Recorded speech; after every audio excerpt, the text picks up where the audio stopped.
Good morning, students. I am Yasveer Kashyap. Today we will discuss Chapter 5 in Geography of Class 7.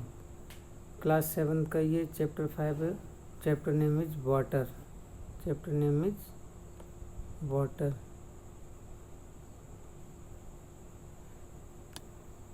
तो ये Class 7 का Chapter 5 Water. चलिए start करते हैं chapters को. Chapter 5 when you think of water. देखिए इस चैप्टर में वाटर के बारे में बताया गया है. ठीक है कि वाटर है वो किस टाइप में, कैसे उसका वाटर साइकिल चलता है और कैसे कितनी क्वांटिटी उसकी हमारे मतलब फ्रेश वाटर है और किस तरह से वो हमें अर्थ पर अवेलेबल है. ठीक है, इस सब के बारे में इसमें बताया गया. तो सबसे फर्स्टली आपको बताया गया है इसमें when you think of water what images come to your mind. देखिए जब कभी आप वाटर के बारे में सोचते हैं तो आपके माइंड में क्या इमेजेस बनती हैं, कौन कौन सी इमेजेस बनती हैं जब भी आप वाटर के बारे में सोचते हैं. तो देखिए इसमें यू थिंक ऑफ रिवर्स. जब आप कभी वाटर के बारे में सोचते होंगे तो आपके माइंड में रिवर्स के बारे में आता होगा, वाटरफॉल्स के बारे में आता होगा. ठीक है, द पिटर पैटर ऑफ रेन ड्रॉप्स. और जो रेन ड्रॉप्स होती हैं, रेनफॉल होती है, वर्षा की जो बूंदें होती हैं वो पिटर पैटर करती हुई बहुत तेज़ आवाज़ करती हुई लैंड पर गिरती हैं, उसके बारे में आप सोचते होंगे. Water in your taps. और जो आपके घरों में टैप्स लगे हुए हैं उनमें जो वाटर है उसके बारे में सोचते होंगे. तो ऐसी बातें आपके माइंड में आती होंगी जब कभी भी आप वाटर के बारे में सोचते होंगे. Children love to float paper board in rain puddles. और जो बच्चे होते हैं वो पेपर बोर्ड बनाते हैं. ठीक है, और जब कभी रेनफॉल होती है, जब वर्षा होती है तो उसमें वो उसको फ्लोट करते हैं, बहाते हैं. ठीक है, और इससे वो बहुत ज़्यादा हैप्पी होते हैं.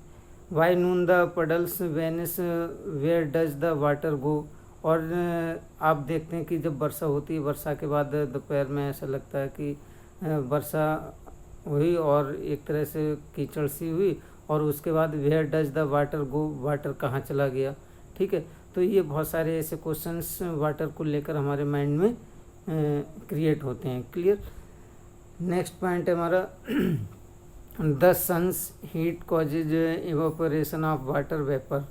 देखिए जो सन हीट होती है, सन की जो हीट होती है, जो सूर्य की गर्मी होती है, उसकी वजह से क्या होता है कि वाटर वेपर का इवापोरेशन होता है. ठीक है, और इससे क्या होता है कि जो वाटर होता है वो इवापोरेट होता है और इससे वो वाष्पित होकर चला जाता है ऊपर की तरफ के लिए. ठीक है, when the water vapour cools down. और जब ये वाटर वेपर जो होता है वो कूल डाउन होता है, ठंडा होता है, इट कंडेंसेस.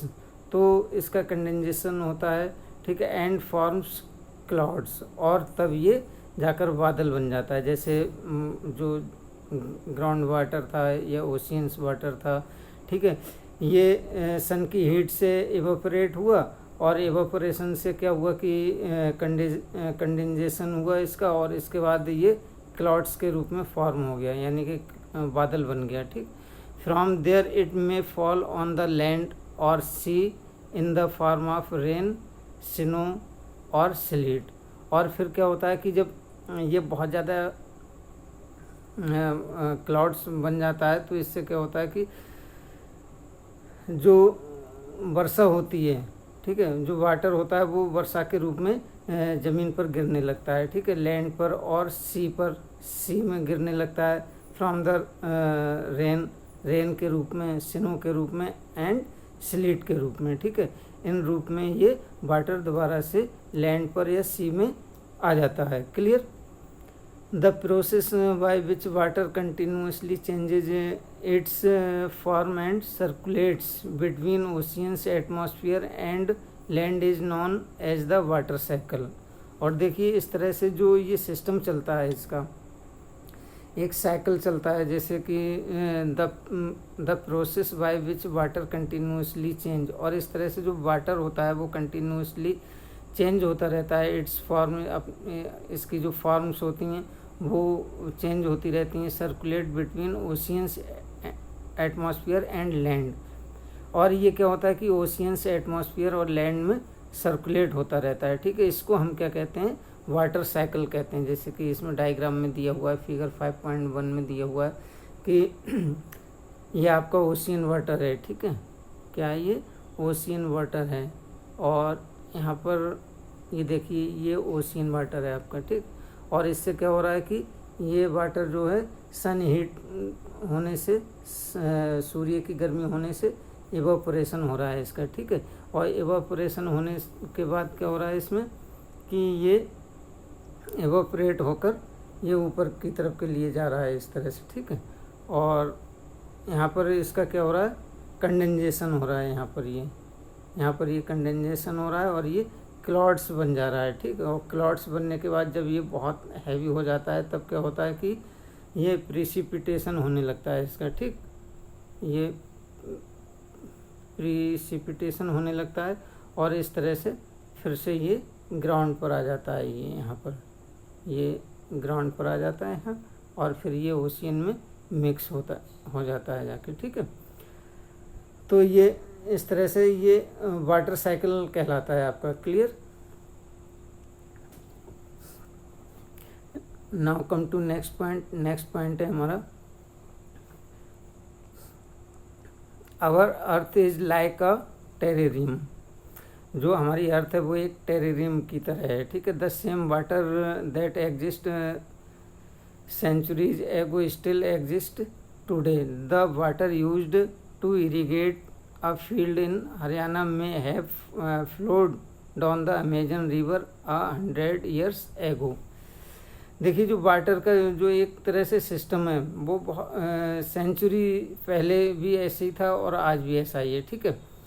इसमें क्या था कि the water used to irrigate, जो वाटर है वो इरीगेट में यूज किया जाता है। इन अ फील्ड को इरीगेट करने के लिए यूज किया जाता है। जैसे कि हरियाणा में have flowed down Amazon river, जो अमेजन रिवर है उससे 100 ईयर्स एगो से अब तक यही इसका सिस्टम चला आ रहा है कि जो वाटर है वो यहाँ पर इरीगेट के यूज में आता है इस रिवर का, ठीक है, अमेजन रिवर का water. The major sources of fresh water are rivers, ponds, springs and glaciers. और जो फ्रेश वाटर, देखिए वाटर भी मतलब कई टाइप्स होते हैं वाटर के। इसमें फ्रेश वाटर होता है। फ्रेश वाटर के जो सोर्सेस हैं, मेजर सोर्सेस हैं, फ्रेश वाटर हमें कहाँ से अवेलेबल होता है, तो फ्रेश वाटर हमें रिवर से मिलता है, पॉन्ड से मिलता है, स्प्रिंग्स एंड ग्लेशियर्स, और ग्लेशियर्स से भी हमें फ्रेश वाटर अवेलेबल होता है, ठीक है। The ocean bodies and the seas contain salty water. देखिए जो ओशियन बॉडीज होती हैं और सीज होते हैं, समुद्र वगैरह होते हैं, उनमें जो वाटर होता है वो साल्टी वाटर होता है, ठीक है। उनमें बहुत अधिक मात्रा में साल्ट मिक्स होता है। The water of oceans is salty और saline as it contains large amount of dissolved salt। देखिए यहाँ पर ये बताया गया कि जो वाटर होता है आपका, ओशियन वाटर होता है वो साल्टी और सैलाइन वाटर होता है, ठीक है। और इसमें बहुत अधिक मात्रा में क्या होता है, साल्ट आपका मिक्स होता है, ठीक है। साल्ट डिजॉल्व होता है इसमें। यहाँ पर इसमें बताया गया कि अमाउंट ऑफ डिजॉल्व साल्ट, इसमें साल्ट मिक्स होता है। Most of the salt is sodium chloride और common table salt that you eat. Most of salt is sodium, और इसमें क्या होता है कि सोडियम क्लोराइड होता है, या कॉमन टेबल साल्ट होता है जो कि हम खाने में इसका यूज़ करते हैं। जो साल्ट हम खाने में यूज़ करते हैं वो उसमें सोडियम क्लोराइड इस तरह से होता है, और ये सैलाइन वाटर से हमें अवेलेबल होता है। क्लियर। नेक्स्ट पॉइंट है हमारा distribution of water bodies. Distribution of water bodies, देखिए इसमें बताया गया कि we all know that 3/4 of earth surface is covered by water. देखिए हम जैसा कि हम सब जानते हैं कि 3/4 ऑफ द अर्थ सरफेस का 3/4 जो पार्ट्स है वो आपका वाटर से कवर्ड है। ठीक है, वाटर से वो घिरा हुआ है, वाटर से ढका हुआ है। ठीक है। If there is more water than land on this earth, why do so many countries face water scarcity. देखिए यहाँ पर क्या है कि लैंड से अधिक यहाँ पर वाटर है, लैंड की अपेक्षा वाटर अधिक है। ठीक है, अर्थ पर। और लेकिन फिर भी क्या है कि फिर भी बहुत सारे कंट्रीज ऐसे हैं जिनमें वाटर की बहुत ज़्यादा स्कार्सिटी है, बहुत कमी है वाटर की वहाँ पर। ठीक है, तो ऐसा क्यों है? Is all the water on earth available to us. क्या जितना भी वाटर हमारी अर्थ पर अवेलेबल है वो सब हमारे लिए अवेलेबल है, सभी हमारे यूज के लिए है? The following table gives the distribution of water in percentage. यहाँ पर ये टेबल दी हुई है और इस टेबल में इस वाटर का परसेंटेज दिया हुआ है कि कितना इसमें फ्रेश वाटर है और कितना सैलाइन वाटर है। ठीक है, तो देखिए सबसे फर्स्टली इसमें आपका ओशियन से हमें 97.3% वाटर मिलता है और ये आपका सैलाइन वाटर है। ठीक है, आइस कैप्स में आपका 2.0, ग्राउंड वाटर से हमें 0.68 वाटर अवेलेबल होता है। Fresh water lakes, inland sea and salt lakes. ठीक है, तो इससे हमें 0.009 एटमॉस्फेयर से 0.0019, रिवर से 0.0001 ये हमें फ्रेश वाटर के रूप में अवेलेबल होता है, ये फ्रेश वाटर। ठीक है, इतना हमें फ्रेश वाटर अवेलेबल होता है। नेक्स्ट पॉइंट है, ये आपकी एक्टिविटी दी हुई है, इसको आप रीड कर लेना अपने आप। Water is absolutely essential for survival. देखिए वाटर जो है वो हमारे सर्वाइव करने के लिए, हमें सर्वाइव करने के लिए, ह्यूमन बीइंग के सर्वाइव के लिए या प्लांट्स के लिए या एनिमल्स के लिए बहुत ज़्यादा इसेंशियल है, बहुत अधिक आवश्यक है वो हमारे लिए। ठीक है, तो water alone can quench our thirst. क्यों ये हमारे लिए इम्पोर्टेंट है? क्योंकि जो वाटर है वो हमारी थर्स्ट को, हमारी प्यास को शांत करता है, हमारी प्यास को बुझाता है। व्हेन वी आर थर्स्टी, जब हम प्यासे होते हैं या जब हमें प्यास लगती है तब हम वाटर पीते हैं, तभी हमारी प्यास उससे क्वेंच होती है, बुझती है। ठीक है, तो इसीलिए ये हम सब के लिए बहुत ज़्यादा इम्पोर्टेंट है। Now don't you think we are wasting a precious resource. इसीलिए अब हमें इसके बारे में ये सोचना चाहिए कि हमको वाटर बिल्कुल भी, जो ये प्रीशियस रिसोर्स है, बहुमूल्य रिसोर्स है वाटर, इसको हमें वेस्ट नहीं करना चाहिए। When we use water carelessly. ठीक है, और हमें इसको बहुत मतलब सावधानी से इसका यूज करना चाहिए।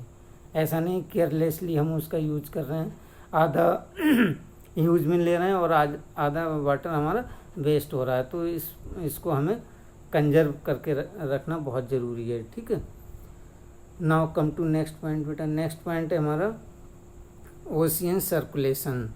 देखिए ओशियन सर्कुलेशन क्या होता है आपका? इसमें बताया गया कि ocean circulation, there is something magical about walking bare feet on the seashore. देखिए कभी कभी क्या होता है कि ये हमें बहुत अधिक मैजिकल लगेगा। ठीक है, कैसे? बहुत इसमें आश्चर्य होगा जब हम वेयर फीट यानी कि नंगे पैर सीशोर पर वॉकिंग करते हों। सीशोर पर हम नंगे पैर अगर वॉकिंग करते हों तो हमें बहुत आश्चर्य होगा, इसमें बहुत मैजिकल लगेगा, ठीक है। क्यों? क्योंकि the wet sand on the beach, जो बीच पर वेट सैंड है, वेट सैंड मतलब जो गीली रेत है एक तरह से, हैं, जो भीगी हुई रेत है, उस पर जब हम चलेंगे तो हमें बहुत अच्छा लगेगा। द कूल ब्रीज, और बीच वहाँ पर क्या होगा कि जो एयर होगी, हैं, ठंडी ठंडी एयर चलती होगी, ठीक है, कूल ब्रीज होगी वहाँ पर, वो हमें और भी अच्छी लगेगी वहाँ पर। द सी बर्ड्स, और जो सी बर्ड्स होते हैं वहाँ पर, जो पक्षी होते हैं, उनका जो सॉन्ग होता है, जो वो मतलब कल कल की आवाज़ करते हैं, वो हमारे मन को बहुत अधिक मोह लेगी, ठीक है। The smell of the salt, और जो साल्ट की वहाँ पर स्मेल सुगंध एयर के साथ वहाँ बह रही होगी, तो वो भी हमारे मन को मोह लेगी एक तरह से। And music of the waves, और जो सी शोर की आपकी बीच की जो वेव्स होंगी, जो वाटर की वेव्स होंगी, ठीक है, वो बहुत अच्छी एक तरह से म्यूजिक जैसा मतलब आवाज़ निकालती होंगी, म्यूजिक की तरह एक आवाज़ निकालती होंगी, और उन आवाज़ों को सुनकर हमें बहुत अच्छा महसूस होगा। एवरीथिंग इज सो फैसिनेटिंग, और इससे क्या होगा कि प्रत्येक व्यक्ति उससे बहुत ज़्यादा मनमोहक होगा, बहुत उससे खुश होगा। Unlike the calm waters of ponds and lakes, ocean water keep moving continuously. और देखिए, जैसे जो पॉन्ड्स होते हैं, तालाब होते हैं, उनका जो वाटर होता है वो बहुत कॉम होता है, बहुत शांत होता है, ठीक है, क्योंकि वहाँ पर जो वाटर होता है वो इधर उधर को नहीं चलता है, वो एक तरह से रुका हुआ वाटर होता है और वो शांत होता है। और जो लेक्स का वाटर होता है वो भी शांत होता है। Ocean water keep moving continuously, और जो ओशियन का वाटर है वो कंटिन्यूस मूविंग करता रहता है, ठीक है, क्योंकि ओशियन में बहुत सारी लहरें चलती रहती हैं, विंड चलती है, उसके साथ बहुत सारी लहरें इधर उधर लहरें मूविंग करती रहती हैं, क्लियर, और वो उसके किनारे पर बहुत अच्छी आवाज़ करती रहती हैं। It is never still. The movements that occur in oceans can be broadly categorized as waves, tides and currents. और देखिए, इसमें बताया है कि जो मूवमेंट्स होता है ओशियंस का, जो ओशियन का मूवमेंट्स होता है, कैन बी ब्रॉडली कैटेगराइज, उसको कैटेगराइज किया गया है, 3 पार्ट्स में कैटेगराइज किया गया है। फर्स्ट पार्ट है उसका waves, second tides and currents, ये 3 पार्ट्स में उसको डिवाइड किया गया है। ये इनके बारे में हम नेक्स्ट वीडियो लेक्चर में पढ़ेंगे, और इस वीडियो लेक्चर में बस इतना ही। तब तक के लिए good bye, thank you students, thank you very much.